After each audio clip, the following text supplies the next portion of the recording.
कल्पना कीजिए, आप एक ट्रेन में बैठे हैं, खिड़की से बाहर देखते हुए हंस रहे हैं, बातें कर रहे हैं और अगले ही पल आपके पैरों के नीचे की जमीन खिसक जाती है। डिब्बे एक एक करके हिलते हैं और फिर पूरी की पूरी ट्रेन गंगा की गहराइयों में समा जाती है। आप चीखते हैं, भगवान को पुकारते हैं, लेकिन आसपास सिर्फ अंधेरा है और गंगा की बेरहम लहरें। दोस्तों, यह कोई काल्पनिक कहानी नहीं है, यह एक सच्ची घटना है। भारत का सबसे बड़ा और रहस्यमयी ट्रेन हादसा 6 जून 1981, जब एक ही पल में 800 से ज्यादा लोग मौत के हवाले हो गए।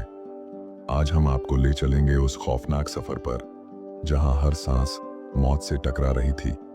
लेकिन कहानी शुरू करने से पहले अगर आप हमारे चैनल पर नए हैं तो अभी सब्सक्राइब कर दीजिए, वीडियो को लाइक और शेयर करें, अपनी राय कमेंट में जरूर लिखें और हाँ, बेल आइकॉन दबाना मत भूलिएगा, क्योंकि आगे जो आप सुनने वाले हैं वो आपकी रूह तक हिला देगा। तो आइए चलते हैं 1991 के उस दिन की ओर जब गंगा ने अपने आगोश में पूरी एक ट्रेन को निगल लिया। 6 जून 1981, बिहार की गर्मी, तपती दोपहर, गंगा किनारे गांवों की शांति और अचानक आसमान को चीरती चीखें।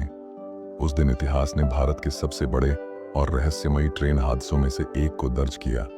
एक ट्रेन जिसमें लगभग 1000 लोग सवार थे, गंगा नदी के ऊपर से गुजर रही थी। कुछ ही पलों में डिब्बे एक के बाद एक नदी में समा गए। लहरों में लोगों की चीखें गूंज रही थीं और देखते ही देखते 800 से ज्यादा जिंदगियां गंगा की लहरों में गायब हो गईं। आज इस कहानी के पहले भाग में हम चलेंगे उसी ट्रेन की यात्रा पर। हम देखेंगे उस दिन यात्री कौन थे, उनका सफर कैसा था, ट्रेन में माहौल कैसा था और कैसे एक साधारण सी यात्रा ने उन्हें मौत की गोद में पहुंचा दिया। सुबह का समय था। दरभंगा जंक्शन, जो बिहार का एक बड़ा स्टेशन माना जाता है, यात्रियों की भीड़ से खचाखच भरा हुआ था।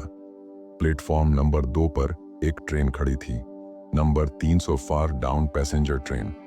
यह ट्रेन दरभंगा से समस्तीपुर होते हुए पटना की ओर जा रही थी। लोगों को गंतव्य तक पहुंचाना इसका रोज का काम था, लेकिन उस दिन इसकी किस्मत कुछ और लिख चुकी थी। स्टेशन की भीड़ में तरह तरह के लोग थे। छात्र जो गर्मियों की छुट्टियों में घर लौट रहे थे, किसान जो अपने सामान और अनाज के बोरे लिए खड़े थे, महिलाएं जिनकी गोद में छोटे छोटे बच्चे थे, मजदूर जो काम की तलाश में शहर जा रहे थे और कुछ साधु संत जो गंगा स्नान के लिए यात्रा पर थे। हर कोई अपनी अपनी सोच में डूबा हुआ था। किसी को अंदाजा भी नहीं था कि यह सफर उनकी जिंदगी का आखिरी सफर होगा। एक, रामनिवास की खुशी। गांव के किसान रामनिवास अपने बेटे के साथ ट्रेन पकड़ने आए थे। उनके बेटे का एडमिशन पटना के कॉलेज में होना था। रामनिवास ने मुस्कुराते हुए कहा, बेटा, पढ़ लिख कर बड़ा आदमी बनना, हमारी तरह खेतों में मत मरना। बेटा खिड़की से बाहर झांकते हुए सपनों में खोया हुआ था। 2, शकुंतला देवी का सफर। पास ही एक बुजुर्ग महिला शकुंतला देवी बैठी थी। उनकी गोद में उनका पोता था। वह अपने बेटे के घर पटना जा रही थी। पोते को बार बार पंखा झलती और प्यार से कहती, बस बेटा, थोड़ी देर और फिर पटना आ जाएगा। 3, छात्र टोली। एक डिब्बे में दर्जन भर छात्र हंसी ठिठोली कर रहे थे। उनके हाथों में किताबें थीं, लेकिन बातें क्रिकेट और फिल्मों पर हो रही थीं। उनमें से एक बोला, देखना यार, पटना जाकर फिल्म जरूर देखेंगे। दूसरा हंसते हुए बोला, पहले कॉलेज में एडमिशन तो कर लो। इन मासूम हंसी ठिठोली में छिपा था जीवन का उत्साह, लेकिन यह उत्साह गंगा की लहरों में दबने वाला था। दोपहर करीब 1 बजे ट्रेन दरभंगा स्टेशन से चली। धीरे धीरे गाड़ी ने रफ्तार पकड़ी। पटरियों की खटखट, यात्रियों की बातें और चाय वालों की आवाजें। चाय ले लो, गर्मा गर्म चाय। ट्रेन गाड़ियों के बीच से गुजरती हुई आगे बढ़ रही थी। बच्चे खिड़की से बाहर झांकते और पेड़ों को तेजी से पीछे भागते देखते। किसानों की टोली बीड़ी पीते हुए खेतों की बातें कर रही थी। महिलाएं आपस में गपशप कर रही थीं। ट्रेन की रफ्तार बढ़ती जा रही थी और धीरे धीरे यह समस्तीपुर के करीब पहुंच रही थी। दोपहर के बाद मौसम अचानक बदल गया। आसमान पर काले बादल छा गए। गर्मी से परेशान यात्री खुश थे कि अब बारिश होगी, लेकिन किसी को अंदाजा नहीं था कि यही बारिश इस सफर को अभिशाप बना देगी। जैसे ही ट्रेन आगे बढ़ी, तेज हवाएं चलने लगीं, बिजली कड़कने लगी, खिड़कियों से अंदर बारिश की बूंदें गिरने लगीं। एक बुजुर्ग यात्री ने कहा, लगता है तूफान आने वाला है। लेकिन ट्रेन अपनी रफ्तार से आगे बढ़ती रही। शाम करीब 4 बजे ट्रेन बागमती नदी और आगे बढ़ते हुए गंगा नदी के बड़े पुल की ओर जा रही थी। यह पुल बेहद पुराना था और बरसों से यातायात संभाल रहा था। यात्रियों ने खिड़कियों से बाहर देखा। नीचे गंगा की विशाल धारा बह रही थी। लहरें तेज थीं। बारिश के कारण पानी और भी उफान पर था। जैसे ही ट्रेन पुल पर पहुंची, यात्रियों ने महसूस किया कि गाड़ी झटके खा रही है। तेज हवाओं से संतुलन बिगड़ रहा था। अचानक एक जोरदार झटका लगा। लोग चीख उठे। खिड़कियों से पानी की बूंदें अंदर आने लगीं। कुछ सेकंड में ही पूरी ट्रेन डगमगाने लगी। यात्रियों की सांसें थम गईं। किसी ने भगवान का नाम लिया, जय माता दी।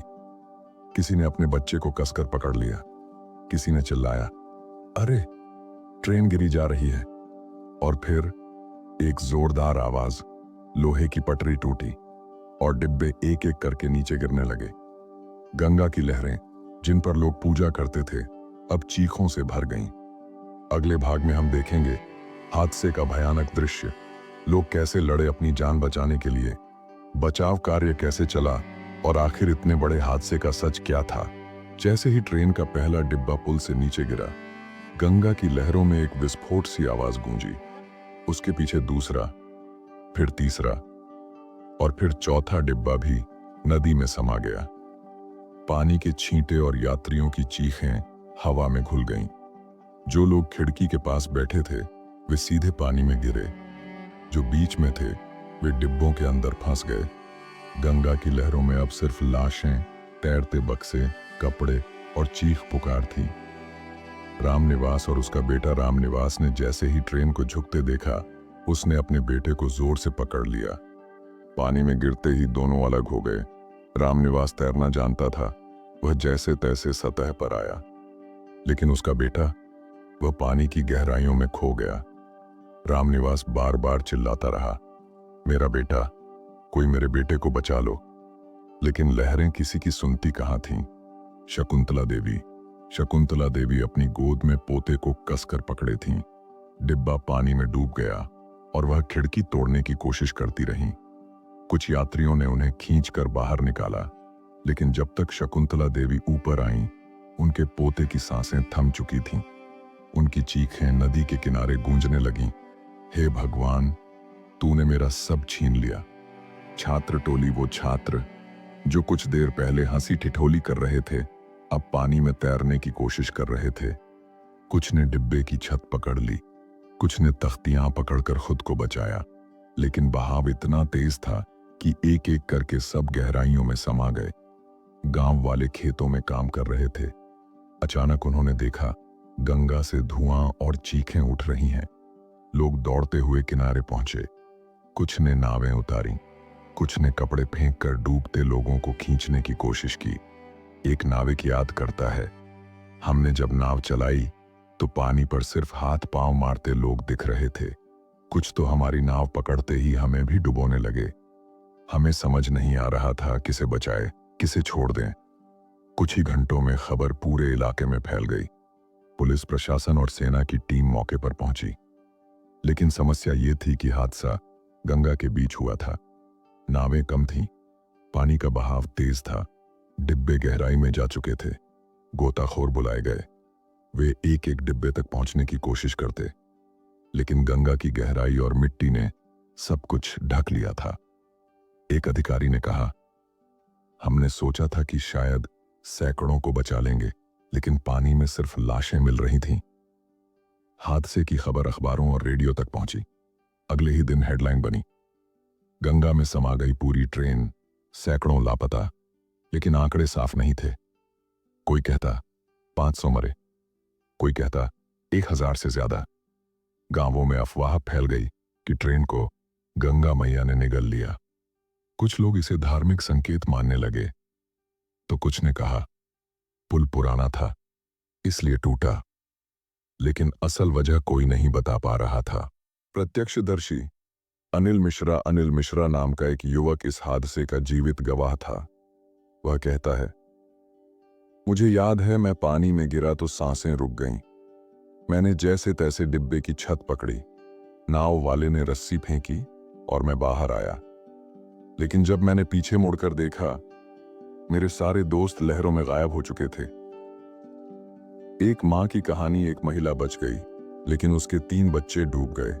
वह बेसुध होकर बार बार कहती रही, काश भगवान मुझे भी ले जाता, बिना बच्चों के मैं जीकर क्या करूंगी। सरकार ने हादसे की जांच बिठाई। रेलवे मंत्री मौके पर पहुंचे। परिवारों को मुआवजा देने का ऐलान किया गया, लेकिन सवाल अब भी वही थे। क्या पुल टूटा था? क्या ड्राइवर की गलती थी, या यह तूफान और प्राकृतिक आपदा थी? जांच में कहा गया कि तेज हवाओं और बारिश के कारण ट्रेन फिसलकर पुल से गिरी। लेकिन कई लोग आज भी मानते हैं कि असल वजह कभी उजागर नहीं की गई। हादसे के बाद कई दिनों तक गंगा में लाशें तैरती रहीं। गांव वाले किनारे किनारे लाशें निकालते। कई शव इतने बिगड़ चुके थे कि पहचानना मुश्किल था।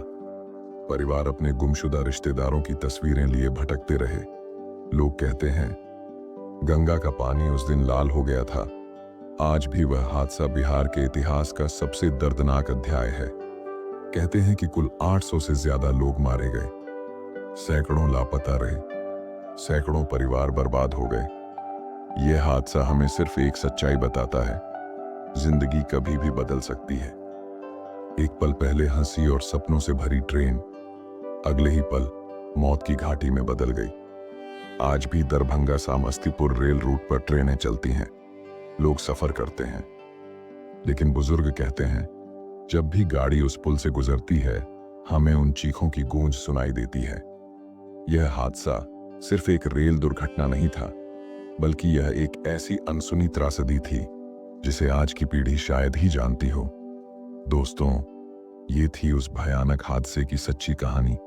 एक ऐसा सच जिसने हजारों परिवारों की खुशियां हमेशा के लिए छीन ली। इस त्रासदी ने हमें सिखाया कि जिंदगी कितनी अनिश्चित है और हर पल को जीना कितना जरूरी है। अगर ये कहानी आपके दिल को छू गई हो, तो इसे ज्यादा से ज्यादा लोगों तक पहुंचाइए, शेयर कीजिए, ताकि और लोग भी इस घटना से सीख सकें। और हाँ, अगर आप हमारे चैनल पर नए हैं तो अभी सब्सक्राइब कर दीजिए। वीडियो को लाइक करना मत भूलिए। अपनी राय कमेंट में जरूर लिखिए और बेल आइकॉन दबाइए, ताकि आने वाली ऐसी ही सच्ची और रहस्यमयी कहानियां आप सबसे पहले देख सकें। आपके एक छोटे से सपोर्ट से हमें बहुत हौसला मिलता है। तो मिलते हैं अगली वीडियो में एक और नई, सच्ची और रोंगटे खड़े कर देने वाली कहानी के साथ। तब तक के लिए खुदा हाफिज, जय हिंद।